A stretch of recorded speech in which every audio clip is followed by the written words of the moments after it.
ప్రభునందు ప్రియమైన విశ్వాసులకు యేసుక్రీస్తు శుభనామంలో వందనాలు. ఈరోజు పరిశుద్ధ గ్రంథంలో నుండి అపోస్తుల కార్యాలు 8వ అధ్యాయాన్ని 1 నుండి 25 వచనాలు ధ్యానించుకుందాం. మొదటి వచనం చదువుతున్నాను, నాతో ఏకీపించండి. ఆ కాలమందు యెరూషలేములోని సంఘమునకు గొప్ప హింస కలిగినందున అపోస్తలులు తప్ప అందరూ యూదయ సమరయ దేశములయందు చెదిరిపోయిరి. స్తెఫను తర్వాత సంఘంలో హింస మరీ ఎక్కువైంది. సంఘము చెదిరిపోయి యూదయ సమరయ దేశములకు చెదిరిపోయింది. అపోస్తుల కార్యము 1వ అధ్యాయము 8వ వచనములో యేసు ప్రభు ఇచ్చిన వాగ్దానము నెరవేరాలి అని అంటే సంఘము చెదిరిపోవలసి ఉంది. ప్రభువు చెప్పిన మాట 8వ వచనం 1వ అధ్యాయం, అయినను పరిశుద్ధాత్మ మీ మీదికి వచ్చినప్పుడు మీరు శక్తి నొందెదరు గనుక మీరు యెరూషలేములోను యూదయ సమరయ దేశములంతటా బూదిగంతముల వరకును నాకు సాక్షులయ్యుందురు. ముందు యెరూషలేము, తరువాత దాని ప్రక్కనే ఉన్న యూదయ, తరువాత దిగువన ఉన్న సమరయ, ఆ తరువాత బూదిగంతాల వరకు దేవుని యొక్క సువార్త ప్రచురించబడుతుందని ప్రభువు ముందుగానే చెప్పి ఉన్నాడు. ప్రభువు ముందుగా చెప్పినట్లుగానే 8వ అధ్యాయం 1వ వచనంలో నెరవేరుతుంది అని మనం చూస్తున్నాం. యెరూషలేము నుండి ప్రక్కనే ఉన్న యూదయ, దాని దిగువనున్న సమరయకు సంఘము చెదిరిపోయింది. హింస ఎక్కువవుతున్న కారణాన్ని బట్టి సంఘము చెదిరిపోయింది. స్తెఫను మరణం తర్వాత సంఘానికి మరీ ఎక్కువ శ్రమలు. అయితే అందరూ చెదిరి ఉన్నారు, కానీ ఎక్సెప్ట్ ద అపోస్తల్స్, అపోస్తులు తప్ప అని అక్కడ వ్రాయబడింది. అపోస్తులు తప్ప అందరూ సమరయ యూదయ దేశం నందు చెదిరిపోయారు. సంఘంలోని విశ్వాసి కంటే అపోస్తులు ఎంతో దృఢమైన వారని ఇక్కడ మనకి తెలుస్తుంది.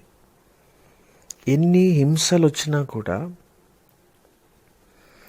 ఎన్ని అబద్ధ ప్రచారాలు వారి మీదకి వచ్చినా కూడా, స్తెఫను వంటి మరణము వారికి పొంచి ఉన్నప్పటికీ సంఘము చెదిరిపోయింది, కానీ అపోస్తలులు మాత్రము అక్కడే నిలిచున్నారు. ఆలోచించండి, అపోస్తలులు ఎంత దృఢమైన హృదయం కలిగి ఉన్నారు సువార్త కొరకు, ఎంత తెగించి ఉన్నారు సువార్త కొరకు అని మనము ఆలోచిద్దాం. 2వ వచనం, భక్తిగల మనుషులు స్తెఫనును సమాధి చేసి అతనిని గూర్చి బహుగా ప్రలాపించిరి. స్తెఫనును, చనిపోయినటువంటి స్తెఫను, మాంసపు ముద్దగా ఉన్న అతన్ని సమాధి చేసినట్లుగా మనం చూస్తున్నాం. విత్తనము భూమిలో పాతితేనే కదా అది మొలకెత్తి ఫలమునిస్తుంది. అదే విషయము 1 తెస్సలోనిక 4వ అధ్యాయము 16వ వచనంలో రాయబడింది. 1 కొరింథీ 15వ అధ్యాయం అంతా కూడా ఈ బలహీనమైన శరీరము బలముగా మార్చబడబోతుంది. ఇది విత్తనంగా మారి తిరిగి పైకి లేపబడుతుంది అని భక్తుల యొక్క మరణాల గురించి ఈ వచనాల్లో ప్రభు రాయించాడు. విత్తనాన్ని ఎవరు కాల్చివేయరు కదా. అందుకే ఈ భూమిలో దేవుని బిడలైన వారిని విత్తనంగా సమాధి చేస్తారు. ప్రభు కొరకు నలగొట్టబడిన శరీరం భూమిలో విత్తనంగా పూడ్చబడింది. స్టెఫను చనిపోయినప్పుడు అతని ముఖం దేవదూత ముఖం వలె ప్రకాశించింది. అతడు కన్నులెత్తి చూచినప్పుడు దేవుని కుడిపార్శ్వమున ఉన్న ప్రభువును చూడగలిగాడు. అయితే తార్సువాడైన సౌలు చూచినప్పుడు అతనికి ఏమీ కనపడలేదు. కారణము, అతని కన్నులకు పొరలు ఉన్నాయి. ఆ పొరలు రాలితేనే కానీ అతని నేత్రాలు తెరవబడవు. ప్రభువును చూడని కన్నులు అపోస్తుడైన పౌలు ఆ సమయంలో కలిగి ఉన్నాడు. స్టెఫను ప్రభువును చూసే కన్నులెత్తి చూడగా ప్రభు అతనికి కనబడుతున్నాడు. పౌలు చూడగా అతనికి ఏమీ కనబడడం లేదు. అతని పొరలు రాలిపోవాలి. దమస్కు మార్గంలో అతడు గుర్రం నుంచి క్రిందకు పడదోయబడినప్పుడు అతని కన్నులు కనబడక ఉండెను. అతని కన్నుల నుండి పొరలు రాలెను. అప్పుడు అతడు ప్రభువుని చూడగలిగాడు. ఈ ఉదయం ప్రభు మనల్ని అడుగుచున్నాడు, ప్రియ దేవుని బిడ్డ, మన కన్నులు ప్రభువును చూసేవిగా ఉండాలి, ప్రభువును కనుగొనేగా ఉండాలి. మన కన్నులకు ఈ యొక్క లోకము అంధత్వాన్ని కలుగు చేస్తుందేమో. ప్రభువును చూసే కన్నులు, స్టెఫను వంటి కన్నులు ప్రభు మనకి దయచేయును కాక. సౌలైతే ఇంటచొచ్చి పురుషులను స్త్రీలను ఈడ్చుకొని పోయి చెరసాలలో వేయించి సంఘమును పాడు చేసి ఉండెను. బట్ సాల్ ravaging the church. రవాన్సింగ్ అనే మాట క్రూర ముఖము వలె అని అర్థమిస్తుంది. పౌలు ఒక క్రూర మృగం వలె సంఘంను పాడు చేస్తున్నాడు, సంఘం పైన పడుతున్నాడు. పురుషులను స్త్రీలను ఈడ్చుకొని పోయి చెరసాల్లో వేయించి సంఘాన్ని పాడు చేస్తున్నాడు. He hate them with the passion,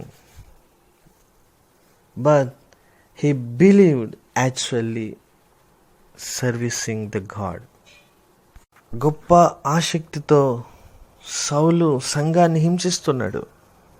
అయితే అతడు అనుకుంటున్నాడు, ఇది కూడా దేవునికి సేవ చేయడం అనుకుంటున్నాడు. తన కన్నులకు పొరలు కప్పబడి ఉన్నాయి కనుక అతడు ఇది దేవుని సేవ అనుకుంటున్నాడు.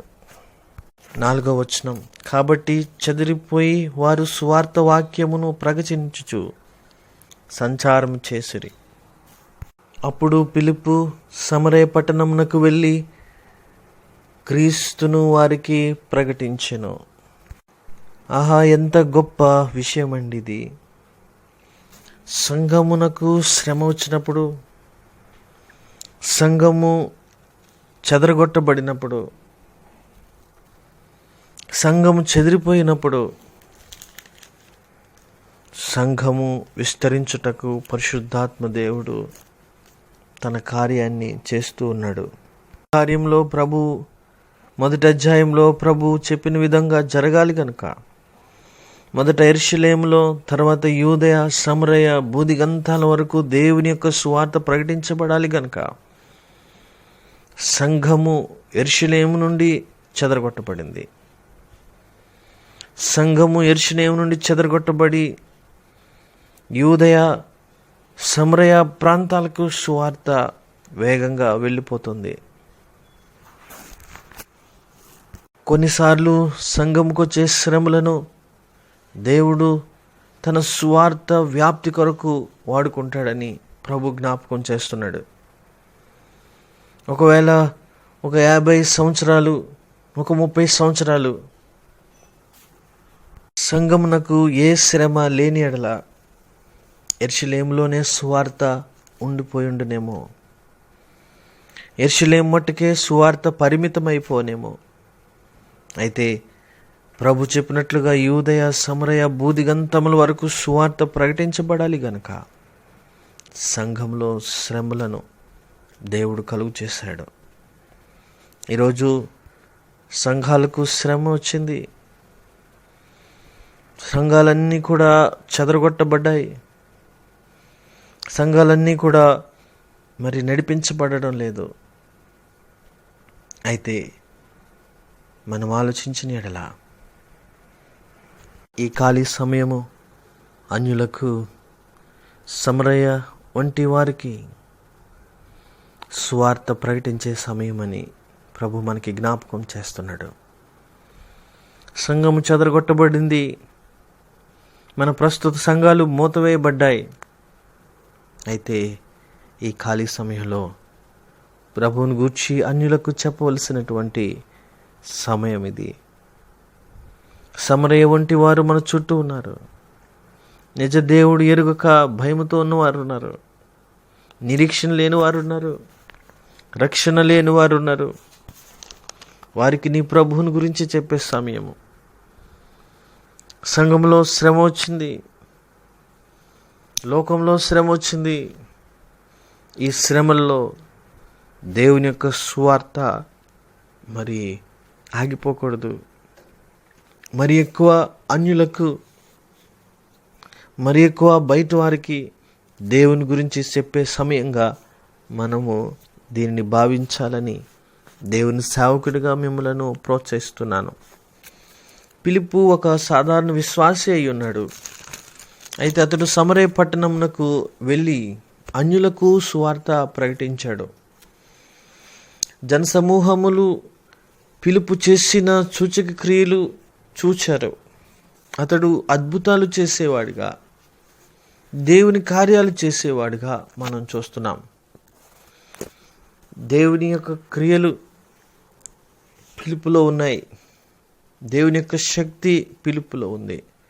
అతడు సాధారణమైన విశ్వాసి అయినప్పటికీ అతడు దేవుని యొక్క శక్తితో నింపబడ్డాడు. అపవిత్రాత్మలను వెలగొట్టాడు.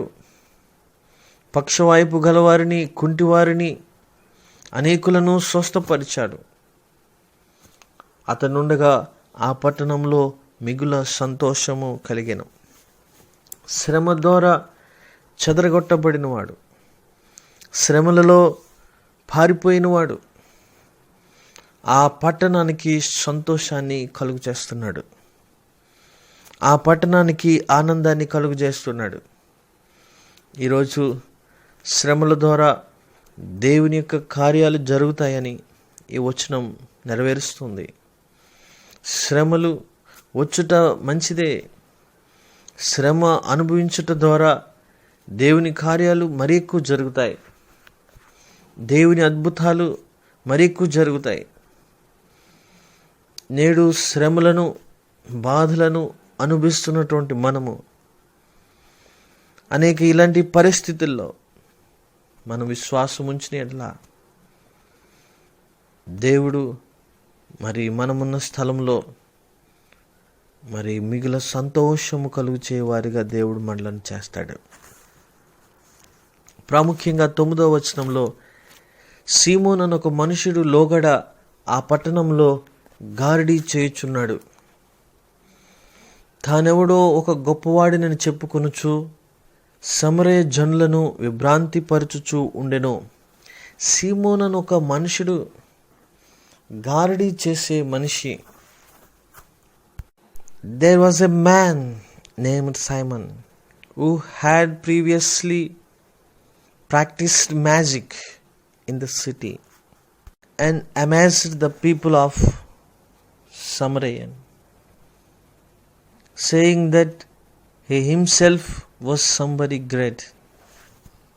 గారడీలు చేసే సీమోను మనం ఇక్కడ చూస్తున్నాం. నేనెవడో గొప్పవాడిని అని చెప్పుకుంటున్నాడు. చాలామంది అక్కడున్న వారందరూ కూడా దేవుని మహాశక్తి అనబడువాడు ఇతడే అని చెప్పుకొనుచు అతని యందు లక్ష్యముంచిరి. సమరయ ప్రాంతం ఎలాంటి వాటితో నిండి ఉంది, ఎలాంటి వారిని నమ్ముచుంది అని చెప్పడానికి ఇదొక ప్రాముఖ్యమైన ఒక ఉదాహరణ అయి. గారడీలు చేసేవారిని పట్టుకొని వాళ్ళు దేవుని శక్తి అనబడిన వాడు ఇతడే అని, దేవునికి ఇవ్వవలసినటువంటి మహిమ మనిషికి ఆపాదించినప్పుడు ఇలాంటి పరిస్థితులు ఎదురవుతాయి. శక్తి కలిగిన వాడినని వాడు చెప్పుకోవడం, ప్రజలందరూ కూడా శక్తి కలిగిన వాడు ఇతడే అని అతన్ని నమ్మడం మనం చూస్తున్నాం. వాడింతకీ చేసేది గారడీలు, మ్యాజిక్లు చేసి అంటున్నాడు. నేడు కూడా అనేక మంది చూస్తున్నాము, నేను గొప్పవాడినని చెప్పుకుంటున్నాడు. దేవుని కంటే కూడా మనుషునికి ఘనత ఆపాదించినప్పుడు అది అతనిలో గర్వానికి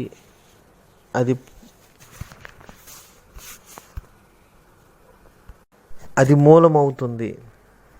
దేవుని కంటే ఎక్కువగా మా దగ్గర శక్తులు ఉన్నాయని చెప్పుకునేవారు కూడా ఈ రోజున లేకపోలేదు. మనుషులు కూడా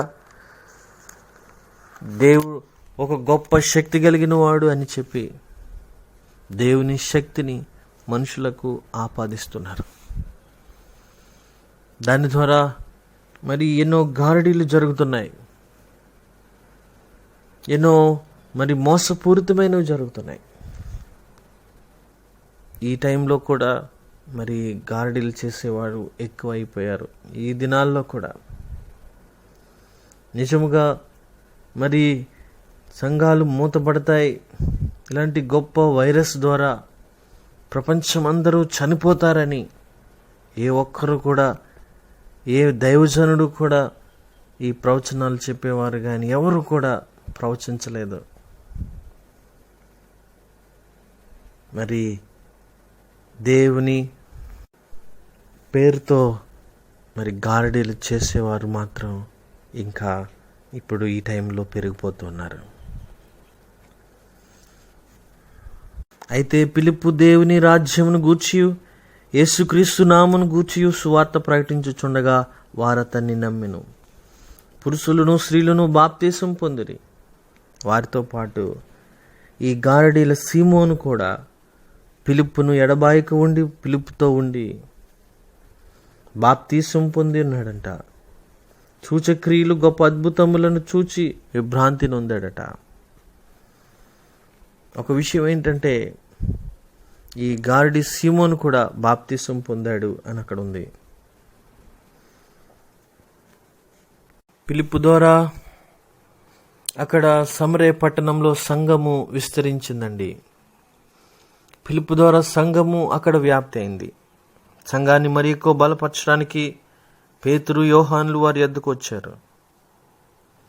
వారు ప్రార్థన చేసి ఉండగా పరిశుద్ధాత్మ అనేకుల మీదకి దిగింది. పేతురు, యోహాను చేసిన ప్రార్థనల వలన పరిశుద్ధాత్మ బాప్తిస్మము వారు పొందుకున్నట్లుగా మనం చూస్తున్నాం. అయితే 19వ వచనంలో వారి ఎదుట ద్రవ్యము పెట్టి,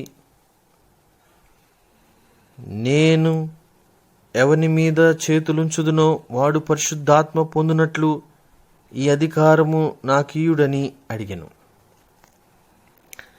ఈ గారడీ సీమోను అనేవాడు అపోస్తులైనటువంటి పేతురు, యోహాను దగ్గర ధనం పెట్టి నేను ఎవరి మీద చేతులుంచుదునో పరిశుద్ధాత్మ పొందినట్లు అధికారం నాకు ఇవ్వండి అని అడుగుతున్నాడు. మేబీ ధనంతో కొనుక్కోవాలని అతని ఆలోచన. ధనంతో కొనుక్కొని మళ్ళా దాన్ని తిరిగి మరి ఎక్కువ రేటుకు అమ్ముకుంటాడేమో. నేడు దేవుని యొక్క వరాలు అని చెప్పుకుంటూ, దేవుని శక్తి అని చెప్పి చాలా ఎక్కువ రేటుకి అమ్ముకుంటున్నారు. దాంతో వ్యాపారాన్ని చేస్తున్నారు. ఇలా చేసేవారికి, దేవుని వాక్య విరుద్ధమైన పనులు చేసేవారికి గారడి సీమోను ఒక ఎగ్జాంపుల్ అయి ఉన్నాడు. దేవుని శక్తి డబ్బుతో వచ్చేది కాదు. అందుకే వారు అంటున్నారు, నీ వెండి నీతో కూడా నశిస్తుంది, నీ హృదయము దేవుని ఎదుట సరైనది కాదు. కాబట్టి చెడుతనం మానుకొని మారు మనస్సునందుకొనుము. ఒకవేళ నీ హృదయంలో ఈ ఆలోచన క్షమించబడవచ్చును. ప్రియ దేవుని బిడ్డలారా, గారడి సీమోను బాప్తీసం పొందాడు కానీ మారు మనసు పొందలేదు. అతని మార్పు సరైనది కాదు. అతడు అందరూ బాప్తీసం పొందితే అతడు పొంది ఉన్నాడు. మేబీ అతడు చక్కగా మాట్లాడవచ్చు, ప్రజల్లో అతనికి ఘనత ఉండొచ్చు, ప్రజలందరూ కూడా అతన్ని గొప్ప అని ఉండొచ్చు. ఎన్నో గారడీలు అతడు చేసి ఉండొచ్చు. అయితే అతని హృదయము మార్చబడలేదు. అతని హృదయం మార్చబడలేదని పేతురు, యోహాను చెప్తున్నారు. నీవు మారు మనసులో ఉండలేదు. ఘనత కొరకు అందరూ గొప్ప అని అనాలని చెప్పి పరిశుద్ధాత్మను డబ్బుకు కొనాలనుకున్నాడు. నేడు లోకంలో గారడి సీమోను వంటి వారు చాలామంది ఉన్నారండి. వారికి దేవుని చిత్తంతో పని లేదు. వారికి పాపక్షమాపణ, మారు మనసు లేదు. అయితే వారికి కావలసిందల్లా పేరు, గొప్ప. అందరూ నన్ను చూసి వాహ్ అనాలి, గ్రేట్ అనాలి, గొప్పవాడు అని అనాలి అనే కోరిక నేడు దైవజనంలో పెరిగిపోయింది. సరైన మారు మనసు లేకుండా, హృదయం మారకుండా పరిచర్య చేస్తున్న వారు ఎంతోమంది. అందరూ గొప్ప కొరకు, ఘనత కొరకు, అందరూ నన్ను చూసి గొప్ప అనుకోవాలని అనుకునేవారు ఎంతోమంది నేడు ఉన్నారు. అందుకనే మరి పేతురు, యోహానులు అంటున్నారు, నీ హృదయం దేవుని ఎదుట సరిగా లేదు. అయా చెడుతనం మానుకో, మారు మనసు పొందు. ఈరోజున మారు మనసు పొందడం ఎంతో అవసరం. మనం బాప్తీసాలు తీసుకున్నాం, అయితే మన హృదయం మార్చబడలేదు. మన యొక్క మరి హెచ్చింపు గుణము మారలేదు. నేడు హెచ్చించుకోవాల్సిన అవసరం లేదండి. దేవుని యొక్క కృప వలనే, కేవలం దేవుని యొక్క కృప వలనే మనం జీవించుచున్నాము.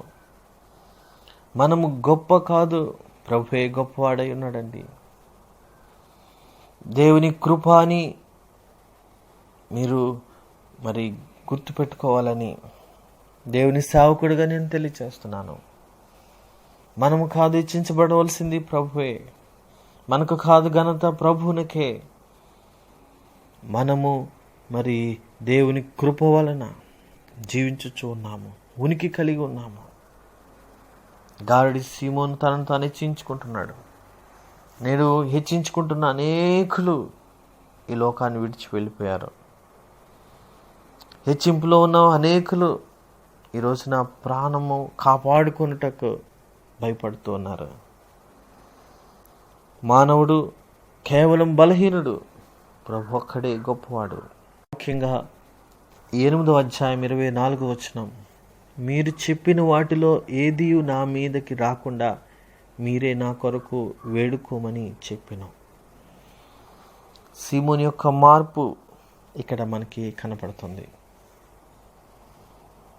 మీరు చెప్పినవి వాటిలో ఏది నా మీదకి రాకుండా మీరే నా కొరకు వేడుకునండి. ముఖ్యంగా Simon answered, pray for me to the lord. దేవునికి నా కొరకు ప్రార్థన చేయండి, ప్రే ఫర్ మీ అని అడుగుతున్నాడు. నా కొరకు ప్రార్థించండి. ఇది అసలైన మార్పు. తను తగ్గించుకున్నటువంటి అడుగుతున్నటువంటి మాట. ఇంతకుముందు అతని జీవితంలో హెచ్చింపు ఉంది. ఇంతకుముందు అతనిలో మారు మనసు లేదు. అతని హృదయం సరిగా లేదు. పేతురు, యోహాను అతన్ని హెచ్చరించిన తర్వాత, బ్రదర్ ప్రే ఫర్ మీ, నా కొరకు ప్రార్థన చేయండి, నా కొరకు దేవునికి ప్రార్థన చేయండి అని సీమోను అడుగుతున్నాడు. ఇదే కదా కావాలి. మార్పు కావాలి. ఈ రోజున మన యొక్క హెచ్చింపు గుణాన్ని విడిచిపెడదాం. మన హృదయాన్ని మార్చుకుందాం, మారు మనసు పొందుదాం. మనకున్నటువంటి వేషధారణంతా కూడా విడిచిపెడదాం. ప్రభువుని వేడుకుందాం. ఎంతో తగ్గించుకుంటున్నాడు. ఇక్కడ ఈ వచనంలో హెచ్చించుకున్నటువంటి సీమోను ఇక్కడ తగ్గించుకుంటున్నాడు. నా కొరకు ప్రార్థన చేయండి. ఈ యొక్క నా హెచ్చింపు వలన నా మీదకి శాపం రాకున్నట్లు నా కొరకు ప్రార్థన చేయండి అని. ఈరోజు మన హృదయాల్ని మార్చుకుందాం. మరి సిమోన్ లాగా మార్పు చెందుదాం. రిపెంట్ ఎంతో అవసరము. మారు మనసు చాలా అవసరము.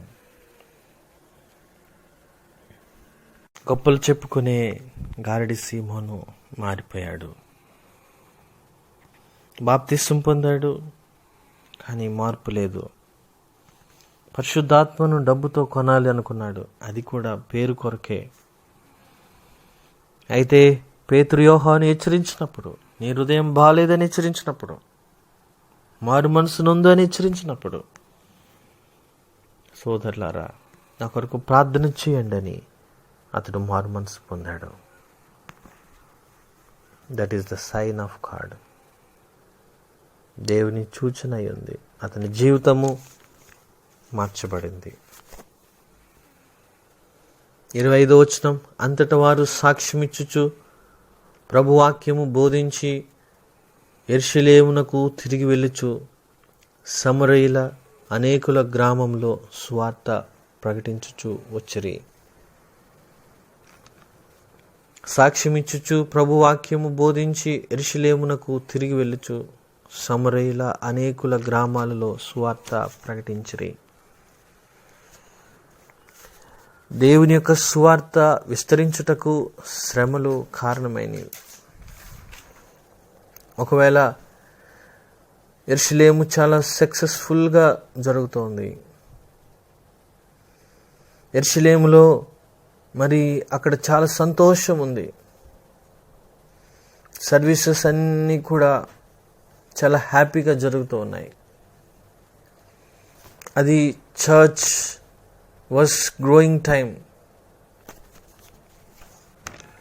ఆ యొక్క చర్చ్ ఎదుగుతున్న టైంలో ఎవరు కూడా బయటికి వెళ్ళడానికి ఇష్టపడరు. ఎవరు కూడా బయటికి వెళ్ళి స్వార్థ ప్రకటించడానికి ఇష్టపడరు. అయితే దేవుడు అక్కడ శ్రమలు కలుగు చేశాడు. శ్రమల వలన సంఘము విస్తరించింది. యూదయ సమరయ ప్రాంతాలకు విస్తరించింది శ్రమల వలన. నేడు శ్రమల కాలము, ఈ భయంకర దినాలలో దేవుని యొక్క సువార్త విస్తరించడానికి కారణమవుతుందని దేవుడు మాట్లాడుతున్నాడు. దేవుని పనులు జరగడానికి, దేవుని కార్యాలు మరి ఎక్కువ జరగడానికి, అన్యులకు దేవుని యొక్క సువార్త ప్రకటించడానికి ఇది మంచి సమయము. ఈ వాక్యం ద్వారా శ్రమల వలన కుంగిపోకుండా, శ్రమలలో దేవుని యొక్క సువార్త వ్యాప్తి కొరకు మనం ప్రార్థన చేద్దాం. మనం చూస్తున్నాం, ప్రభువైన యేసుక్రీస్తు వైపు అనేకులు త్రిప్పబడుతున్నారు. అనేక అన్యులు, రాజ్యాధి నేతలు ప్రార్థనలు చేస్తున్నారు, దేవుని వైపు త్రిప్పబడుతున్నారు. ఈ శ్రమల వలన మరి అన్యులు కూడా ప్రభునందు విశ్వాసం ఉంచి ప్రభుకి ప్రార్థన చేస్తూ ఉన్నారు. ఈ శ్రమల ద్వారా దేవుడు దీన్ని మేలుగా మార్చుకుంటాడని నేను మీకు తెలియచేస్తున్నాను. నాకు ఏమి సంభవించినవో స్వార్థ మరీ ఎక్కువగా ప్రబలటకే నాకు సంభవించనని ఫిలిప్పీయులకు రాసిన పత్రిక 1వ అధ్యాయం 12వ వచనంలో భక్తుడు సెలవిచ్చినట్లుగా మరి శ్రమల ద్వారా మరి సంఘాన్ని దేవుడు విస్తరించుకుంటాడని, ఆయన నామం ఇంకా మహిమపరచబడుతుందని నేను మీకు తెలియజేస్తున్నాను. కనుక ఈ శ్రమ కాలంలో ప్రభువుని వేడుకుందాం. గాడి సీమోను వంటి హృదయాలు మనకుంటే, ప్రజలను మోసపరిచే హృదయాలు, నేనే గొప్ప అనుకునే హృదయాలు, బాప్తిసం పొందినప్పటికీ మార్పు లేని హృదయాలు, మారు మనసు లేని హృదయాలు మనకున్నట్లయితే ప్రభుని క్షమించమని వేడుకుందాం. ఓ నా కొరకు ప్రార్థన చేయండి, నేను మార్చబడాలి, నేను దేవునికి నిజమైన సాక్షిగా ఉండాలి అని మనం తగ్గించుకుందాం. మనం అలాంటి కృప దేవుడు మీకు దయచేయునుగాక. మార్పుతో ప్రభు చెంతకు వద్దాం. ప్రభు యొక్క గొప్ప దీవెనలు, ప్రభు యొక్క కృపలను మనం అనుభవిద్దాం. ప్రేమ కలిగిన మా ప్రియ ప్రభువా, 8వ అధ్యాయంలో స్తెఫను యొక్క సమాధి ఉంది. నిజమే, విత్తనం భూమిలో నాటబడింది, పునరుద్ధానం ద్వారా అది తిరిగి లేపబడుతుంది. సౌలు సంఘాన్ని హింసిస్తున్నాడు, కారణం అతని కన్నులకు పొరలున్నాయి. అయితే ఇదిగో స్తెఫను నిన్ను చూడగలిగాడు. అలాంటి చూపు మాకు దయచేయండి. మా కన్నులకు ఉన్నటువంటి పొరలను తొలగించండి. నిన్ను చూచే కన్నులు మాకు దయచేయండి. సంఘంలో హింస వలన నీవు 1వ అధ్యాయంలో చెప్పినట్లుగా సంఘం అన్యుల మధ్యకు వెళ్ళబడింది. ఒకవేళ సంఘంలో ఎప్పుడు సంతోషమే ఉంటే, సంఘము ఎప్పుడు కూడా ఆనందమే ఉంటే, అది అన్యులకు ప్రకటించబడకపోను ప్రభా. అయితే సంఘాన్ని నువ్వు చెదరగొట్టావు. సంఘాన్ని నాయనా నీవు హింసలతో నింపినప్పుడు, శ్రమలతో నింపినప్పుడు సంఘము అన్యజనుల వద్దకు వెళ్ళింది ప్రభా. యూదయ సమరయ బూదిగంతాల వరకు నీ సువార్త ప్రకటించబడ్డానికి సంఘంలో శ్రమలు కారణమైనవి. నేడు శ్రమలు, శోధనలో మేము ఉన్నాం, శోధన కాలంలో ఉన్నాం, శ్రమ కాలంలో ఉన్నాము. నీ సువార్త మరీ ఎక్కువ ప్రబలడానికే, నీ కార్యాలు మరీ ఎక్కువ జరగడానికే అని నమ్ముతున్నాం. గారడి సీమోను వంటి గర్వం హృదయాలు, నేను గొప్ప అని చెప్పుకునే హృదయాలు, మారు మనసు లేని హృదయాలు నాయనా మాలో నుంచి తీసివేయండి. ఇదిగో ఆఖరిగా సీమోను మారినట్లుగా మా హృదయాలు మార్చబడ్డానికి సహాయం చేయండి. మార్పు కలిగి మేము నీ ఎదుట నీ కృపకు వేడే వారిగా చేయమని యేసయ్య నామమున అడుగుచున్నాము తండ్రి, ఆమేన్. ప్రభు మిమ్ములను దీవించునుగాక. God bless you. ఆమేన్.